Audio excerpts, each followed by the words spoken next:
Learning Goal today, define federalism and then apply federalism to real life situations.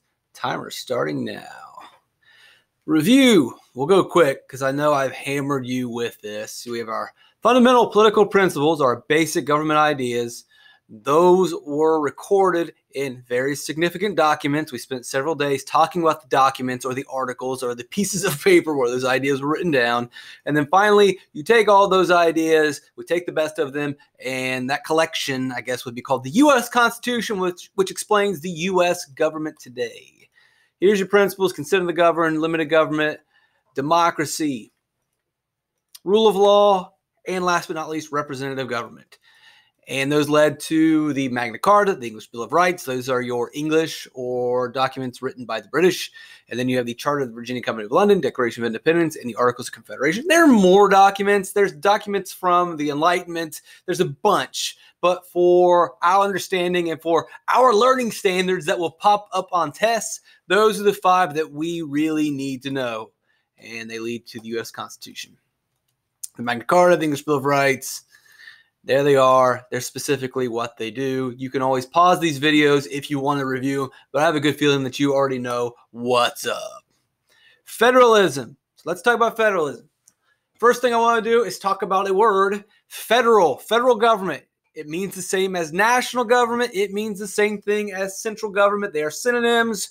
We will substitute these words. You'll hear them on TV, the central government, the federal government, the national government. It's the same thing. It's the government. It's the laws that rule over all of the states. If there is a federal law, every state must follow it.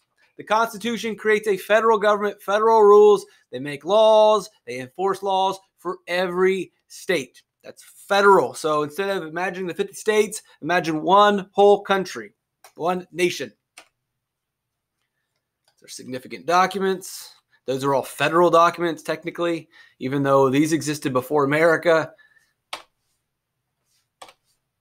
Federalism, the division of power between state and national government. A federal government or a federalist system or federalism is where you create a government, but that government divides it between the federal or the national and the individual states. You have a national government, a federal government that makes laws, that has roles, that has responsibilities, that has powers. And then you have a state government, which I should point on this side. It's the opposite. Right there. The state government, same thing. They can make specific rules.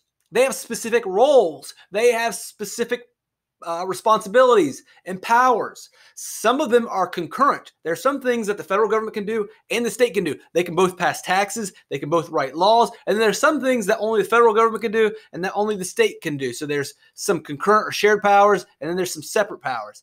So an example is the national government has the military. We have a U.S. military, not a Virginia military, not a North Carolina military. Now, I know we have National Guards, but we talk about the Marines, the Navy, the Army. They are national. They are federal. They serve all of us at once. That means they are held accountable by the federal government. They are the ones that decide who goes to war, not the individual states. The individual states do not have the authority to declare war. The individual states do not have the authority to pay for the military, write rules about the military, recruit the specific people about the military. It's the federal government that completely organizes, authorizes, and runs the military. That is one of their powers. And in a federalist system, which we have, there's going to be some powers delegated to the federal or national government. There will be some powers, roles, or responsibilities given to the state government. How do we know these? They're defined in the Constitution.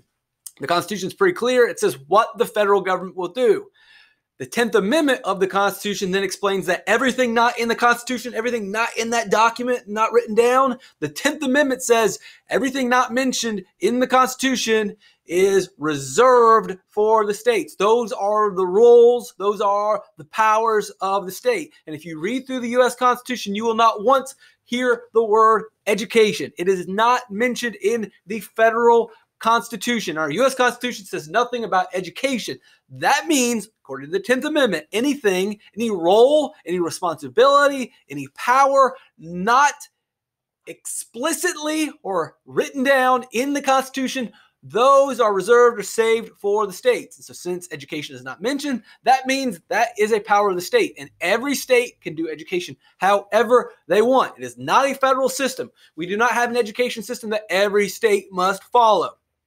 Every state can do their own thing. If the state of Virginia decides we're only going to have 10th grade tomorrow, then they can. If the state of North Carolina says you're going to have all-day kindergarten, then they will. But if the state of Ohio says we're only going to have half-day kindergarten, then they will, because according to the Constitution, the state gets to run education. Now, the federal government has been able to wedge their way in. The federal government is the reason that you take a bunch of tests. And you might say, the federal government does not have that power. The Constitution is clear. The 10th Amendment leaves the power to the states. The states can decide if we're going to test or not. The states can decide if we're done at 10th grade. The states can decide you can drop out when you're 14. It is up to the states. They have that power. The federal government should be out of it.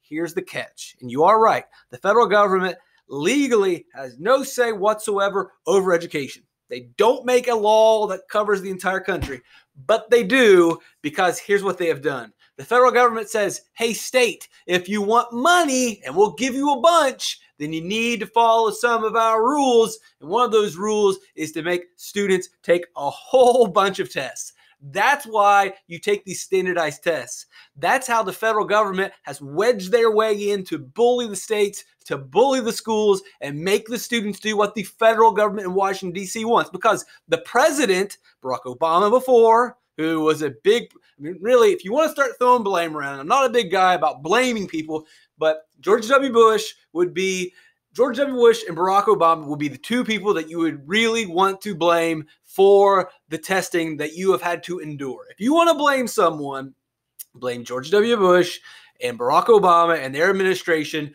for forcing you to take a bunch of tests. They have no authority. The Constitution does not grant them the power to make you take tests. So they should not have even been involved, but they wanted to be involved. And that's the thing with one of the problems with the government. And we were trying to avoid this by creating a federalist system where we divide it, and you do your thing and you do your thing and everything will work out. Well, unfortunately, the problem we have today is our federal government wants to do everything. They want to be involved in everything. They want to make every decision. They want to run your life. And George W. Bush wanted to run your life, and Barack Obama wanted to run your life. And Republican and a Democrat, so we're not really blaming one specific party because they're both guilty in this. They wanted to do it. And so what they said was, states, you're failing these kids. You got to make them take a bunch of tests. Doesn't make any sense. And they're like, wait, you're failing them, so we're going to give them more tests? Whatever. That's another argument for another day. The states said, nah, we're good. We don't want to take any tests. And throughout the late 80s and 90s, there weren't a bunch of tests in schools. It was up to the states. And the states said, you know what?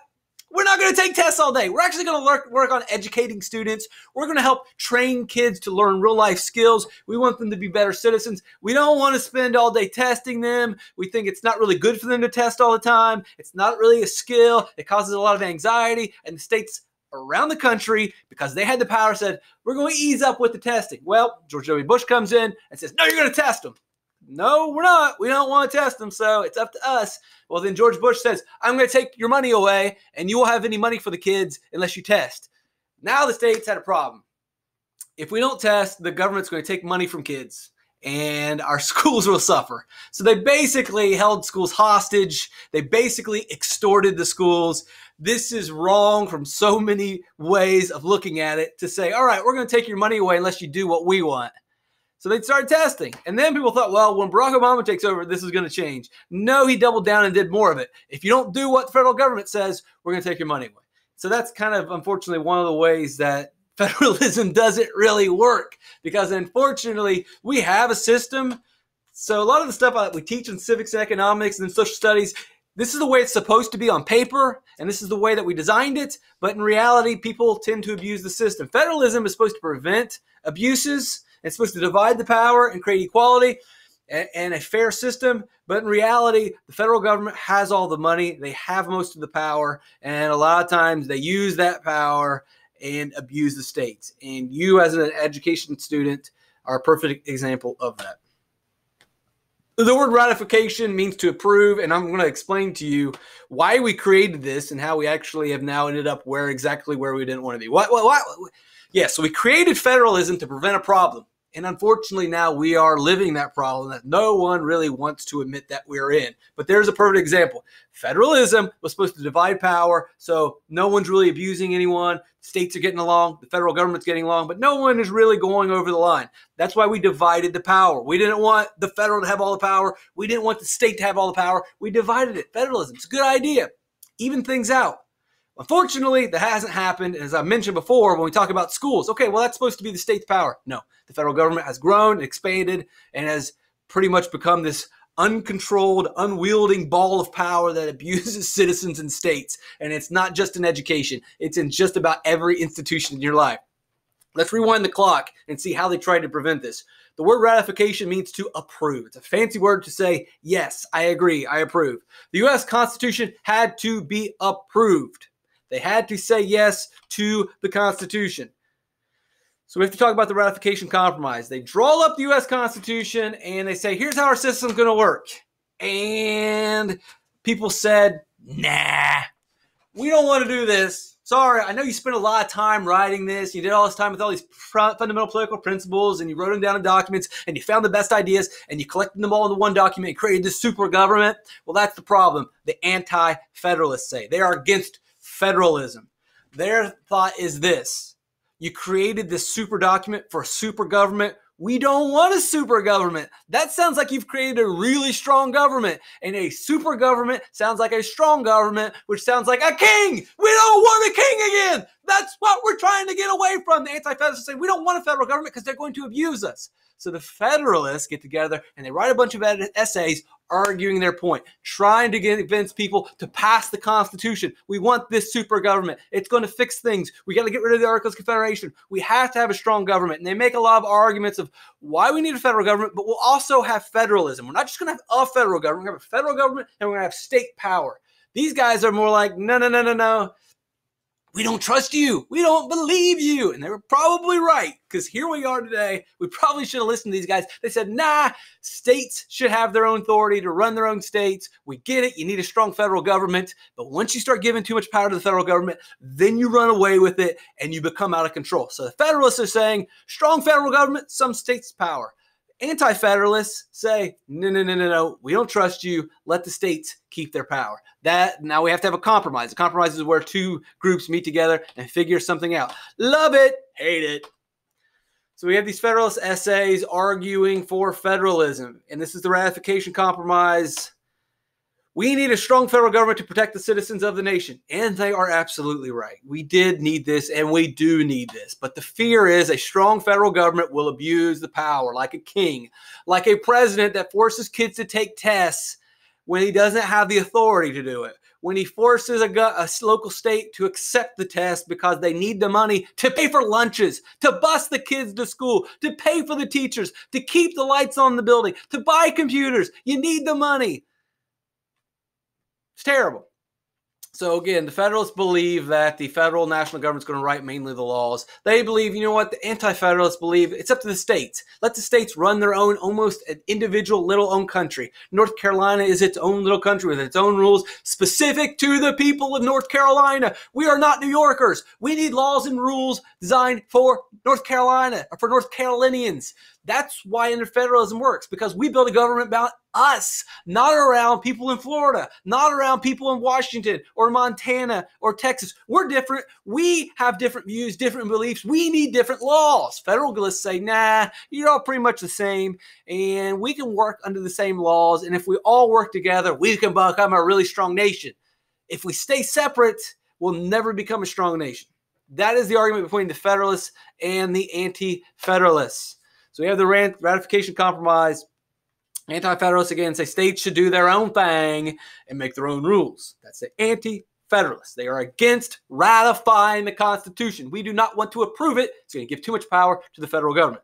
Federalists say, look, They write all their arguments down. Again, more documents, but that's what you do. You write a bunch of stuff on Facebook. You put it on Instagram. You write it down. People read it. That's how the ideas spread. They spread their idea of federalism, of a strong federal government, also with states having power. They spread this idea by writing down their ideas, because you have to write down your ideas to spread them. If you just keep them in your head, it doesn't go anywhere. If you just say them, you can only speak to the people around you. But if you write it down, you can mass produce those papers. You can spread those papers everywhere, and all the world can know about your ideas. The Articles of Confederation was a disaster. The federal government must be strong. Remember, the Articles of Confederation gave all the power to the separate states, like the Anti-Federalists wanted.